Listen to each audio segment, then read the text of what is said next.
Assalamualaikum warahmatullahi wabarakatuh. Kami dari kelompok 3, mata kuliah Ekonomi Mikro 2, Agribisnis kelas A, Fakultas Pertanian Universitas Trunojoyo Madura. Tapi sebelum itu, izinkan saya dan teman-teman saya untuk memperkenalkan diri. Baik, perkenalkan, nama saya Dia Ayuni, NIM 04, dan teman-teman saya ada Ulfa Nurvita, NIM 07, ada Faidatul Nur Afifah, NIM 37. Dan selanjutnya ada Sahar Nur Hanifah, NIM 46, dan yang terakhir ada Zainal Arifin, yaitu NIM 55. Oke, kita lanjut ke materi yang pertama ya. Nah, di materi pertama ini ada pengertian dari pasar oligopoli. Apa sih pasar oligopoli itu? Baik, secara harfiah, pasar oligopoli berarti ada beberapa penjual di pasar.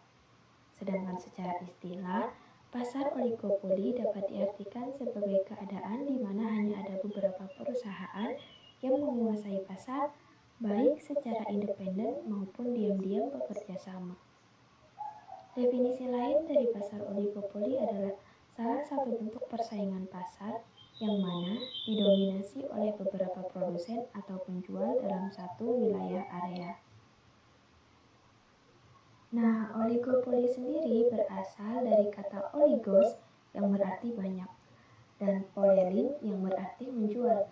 Jadi dapat disimpulkan jika pasar oligopoli adalah pasar di mana penawaran satu jenis barang dikuasai oleh beberapa perusahaan.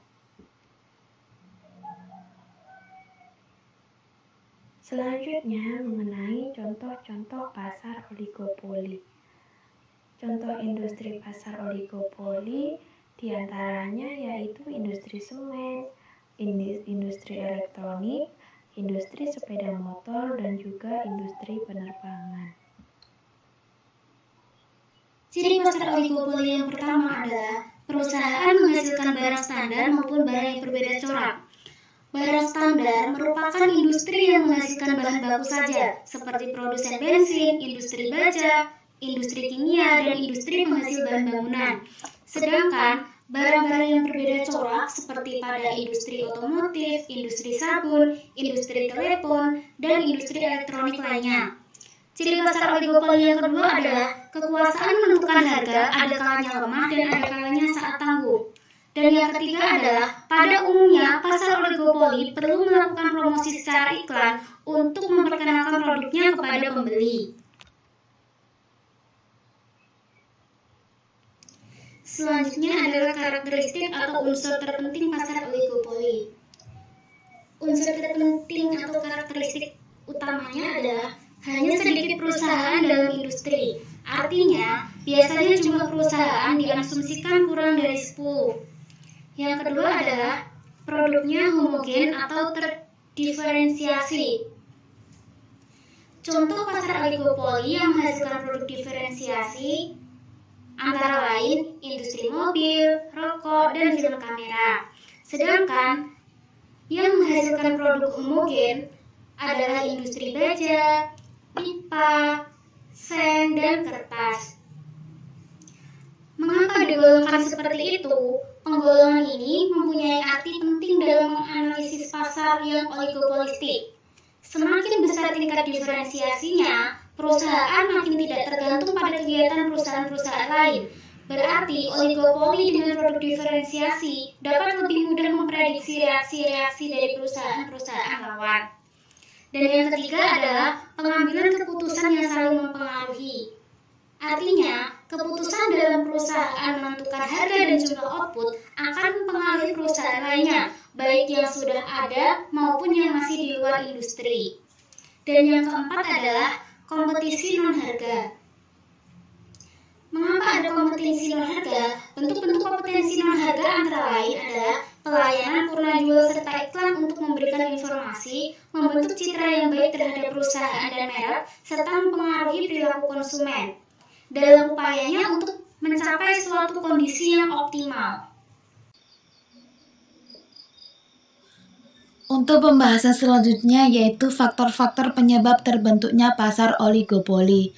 Terdapat dua faktor penting yang menjadi penyebab terbentuknya pasar oligopoli. Yang pertama adalah efisiensi skala besar, di mana yang dimaksud dengan efisiensi skala besar adalah adanya penghematan biaya produksi dan teknologi. Oleh karena itu, menjadikan seorang pelaku usaha untuk lebih selektif dalam turut serta terhadap kegiatan pada pasar. Dalam dunia nyata, perusahaan-perusahaan yang bergerak dalam industri mobil, semen, kertas, pupuk, dan peralatan mesin umumnya berstruktur pasar oligopoli.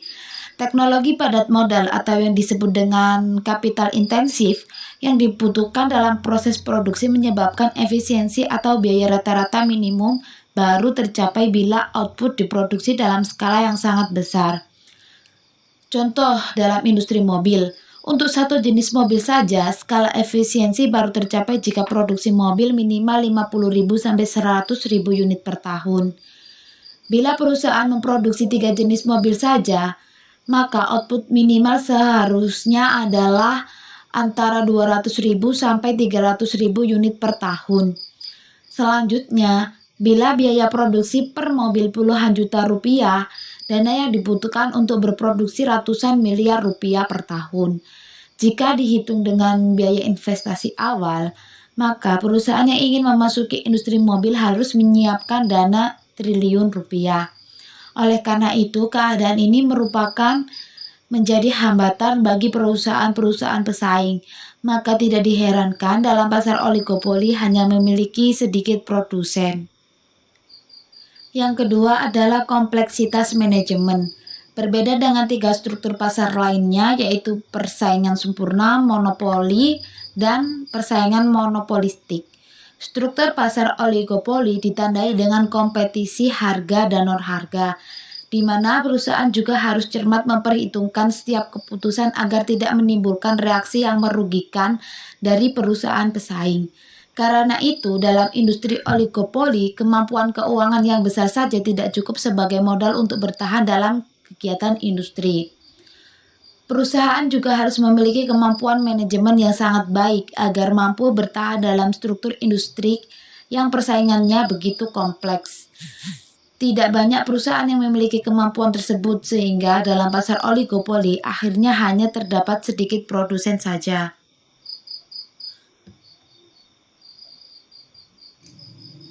Selanjutnya adalah jenis-jenis pasar oligopoli. Jenis pasar oligopoli dibagi menjadi dua. Yang pertama, pasar oligopoli murni atau homogen, dan yang kedua adalah pasar oligopoli dengan pembeda atau diferensiasi. Yang pertama, jenis oligopoli yang pertama adalah pasar homogen. Dalam oligopoli homogen, barang yang dipasarkan hanya memiliki satu macam, tetapi memiliki banyak pilihan atau banyak varian. Perbedaannya, harga antara satu produk dan lainnya itu berbeda, namun perbedaannya tidak terlalu jauh. Pasar oligopoli murni ini memiliki kecenderungan untuk berpatok pada produsen utama saja. Keputusan yang diambil oleh produsen utama, maka produsen lainnya akan mengikuti keputusan tersebut, seperti dalam penentuan harga. Yang kedua adalah pasar oligopoli terdiferensiasi. Maksudnya adalah jenis pasar yang menjual barang hanya satu macam, tetapi harganya tidak perlu menyesuaikan dengan harga produsen yang lainnya. Jadi perbedaannya harga cukup terasa di antara oligopoli terdiferensiasi ini. Contoh dari produk diferensiasi adalah elektronik seperti smartphone. Itu. Model pasar oligopoli yang pertama yaitu model permintaan yang patah atau kind demand model. Model ini dikembangkan oleh PM Sweezy pada tahun 1939. Dua pemikiran penting yang dilontarkan Sweezy adalah harga dalam pasar oligopoli bersifat kaku atau infleksibel, dan oligopolis mengambil keputusan berdasarkan sikap atau skenario yang pesimis. Oleh karena itu mengakibatkan terjadinya perang harga, sehingga produsen pasar oligopoli tidak dapat memperluas pasar dengan menurunkan harga. Pada model ini menjelaskan Mengapa dalam pasar oligopoli tingkat harga output yang terjadi di pasar cenderung tidak bisa berubah-ubah? Yang kedua yaitu model Carnot atau Carnot model. Asumsi utama dari model ini adalah jika perusahaan telah menentukan tingkat produksinya, maka perusahaan tersebut tidak akan mengubahnya. Atas dasar asumsi inilah perusahaan pesaingnya akan menentukan tingkat produksinya. Yang ketiga yaitu model Stalkerberg atau Stalkerberg model. Dalam model ini diasumsikan bahwa di pasar terdapat dua perusahaan. Satu bertindak sebagai pemimpin dan satu perusahaan berlaku sebagai pengikut. Perusahaan yang bertindak sebagai pemimpin mempunyai kewenangan untuk menentukan jumlah output yang akan dihasilkan untuk memperoleh keuntungan secara maksimum. Atas dasar jumlah output yang telah ditentukan oleh perusahaan pemimpin ini, maka perusahaan pengikut akan bereaksi sesuai dengan ketentuan pada model Carnot, yaitu menganggap bahwa perusahaan pemimpin tidak akan mengubah tingkat outputnya. Dan yang terakhir yaitu model perusahaan dominan atau the dominant firm model. Model ini merupakan pengembangan lebih lanjut dari model Stalkerberg. Dalam model ini juga terdapat perusahaan dominan yang bertindak selaku pemimpin dasar serta perusahaan-perusahaan lain sebagai pengikut. Baik, selanjutnya saya akan membahas mengenai kelebihan dari pasar oligopoli. Yang pertama, persaingan yang ketat menjadikan setiap perusahaan sangat mengupayakan inovasi dan menjaga kualitas terbaiknya. Selanjutnya, harga produk menjadi lebih sesuai dengan keinginan konsumen karena persaingan antar produsen yang ketat membuat masing-masing produsen tidak mau mematok harga terlalu tinggi. Dan yang ketiga, meskipun tidak banyak, tetapi setidaknya konsumen punya beberapa pilihan merek yang sesuai dengan keinginannya. Dan juga kegiatan produksi menjadi lebih efektif. Di samping itu, kelebihan pasar oligopoli lainnya yaitu memberi kebebasan memilih bagi pembeli, adanya penerapan teknologi baru, lebih memperhatikan kepuasan konsumen karena adanya persaingan antar penjual, dan mampu melakukan penelitian dengan pengembangan produk. Kekurangan dari pasar oligopoli yang pertama yaitu menciptakan ketimpangan distribusi pendapatan. Nah, terjadinya kegiatan yang tidak adil pada kegiatan distribusi pendapatan tersebut. Yang kedua, bisa berkembang ke arah monopoli. Karena harga dan keuntungan oligopoli akan berada antara harga di pasar monopoli dan pasar kompetitif. Yang ketiga yaitu sulit ditebus atau dimasuki oleh perusahaan baru karena pada pasar oligopoli modal yang dikeluarkan tidak sedikit. Yang keempat adalah harga yang stabil dan terlalu tinggi bisa mendorong timbulnya inflasi. Karena harga pada pasar oligopoli itu tinggi, maka inflasi negara pun semakin bertambah. Yang kelima adalah bisa timbul eksploitasi terhadap pembeli dan pemilik faktor produksi karena terjadinya berlebihan atau kegiatan yang berlebihan terhadap pemilik faktor produksi dengan pembeli. Yang keenam adalah bisa timbul pemborosan biaya produksi apabila ada kerjasama antara oligopolis karena semangat bersaingnya yang kurang. Selanjutnya adalah bentuk-bentuk hambatan untuk masuk pasar oligopoli. Yang pertama adalah skala ekonomi. Perusahaan yang telah lama berproduksi dan beroperasi relatif lebih memiliki kesempatan untuk menikmati skala ekonomi karena untuk memperbesar produksinya, perusahaan tersebut cukup menambah dari produksi yang sudah ada, sehingga sangat memungkinkan untuk menurunkan biaya produksi dan relatif akan mampu menjual produksinya dengan harga yang lebih murah bila dibandingkan dengan para pendatang baru. Yang kedua adalah perbedaan biaya produksi. Perusahaan bisa menurunkan biaya produksi dengan membuka kapasitas produksi baru daripada tetap menggunakan kapasitas yang lama. Sementara bagi perusahaan baru, hal itu dilakukan karena harus mengeluarkan segala macam biaya yang tidak disertai dengan produksinya langsung. Yang ketiga adalah sifat-sifat produksi yang mempunyai keistimewaan yang sukar diimbangi oleh perusahaan baru.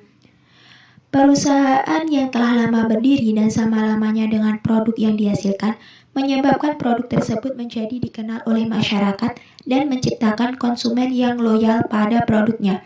Selain itu, berhubung dengan tingkat kerumitan produk yang dihasilkan, membuat perusahaan baru haruslah dengan cermat dan hati-hati mempelajarinya, sehingga membutuhkan waktu yang lama. Sementara bagi perusahaan lama, hal tersebut adalah hal yang biasa.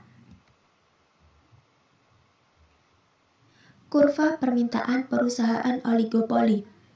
Dari kurva tersebut bisa dilihat bahwa kurva permintaan yang relevan bagi perusahaan adalah di titik ABD2 atau garis yang tidak putus-putus. Sampai batas harga P1, kurva permintaan yang relevan adalah di titik AB, karena jika perusahaan menetapkan harga di atas P1, pesaing tidak akan bereaksi. Akibatnya, bila oligopolis menetapkan kenaikan harga misalnya 10% di titik P3, ia akan kehilangan permintaan lebih besar dari 10% atau dari titik Q1 ke titik Q3. Hal ini karena para oligopolis lainnya tidak ikut menaikkan harga. Sebaliknya, jika oligopolis menetapkan harga di bawah P1, misalnya di P2, pesaing akan ikut bereaksi. Kurva permintaan yang relevan adalah di titik BD2. Bila oligopolis menurunkan harga sebesar 10%, tambahan permintaan yang diperoleh lebih sedikit dari 10%, karena perusahaan-perusahaan lainnya akan ikut menurunkan harga atau akan ikut bereaksi. Mereka tidak mau konsumennya berpindah ke perusahaan yang menurunkan harga tadi.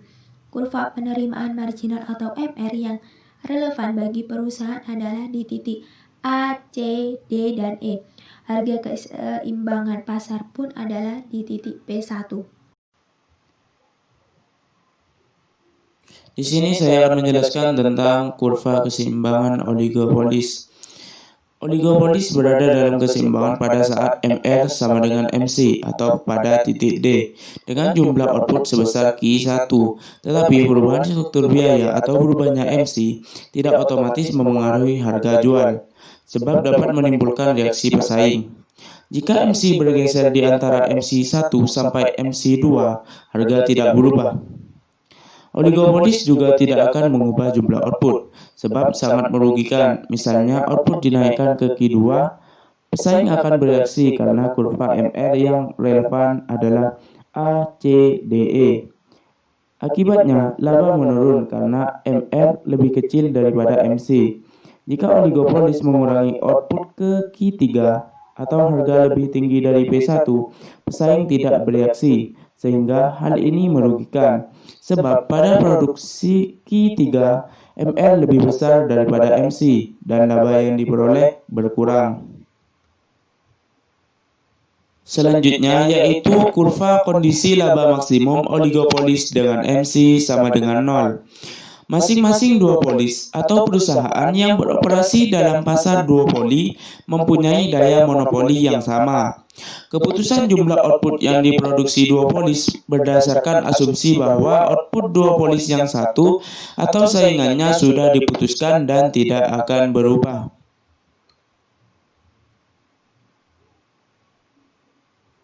Mungkin itu yang bisa kami sampaikan. Apabila ada kekurangan ataupun kesalahan, mohon maaf sebesar-besarnya. Wabillahi taufiq wal hidayah. Wassalamualaikum warahmatullahi wabarakatuh.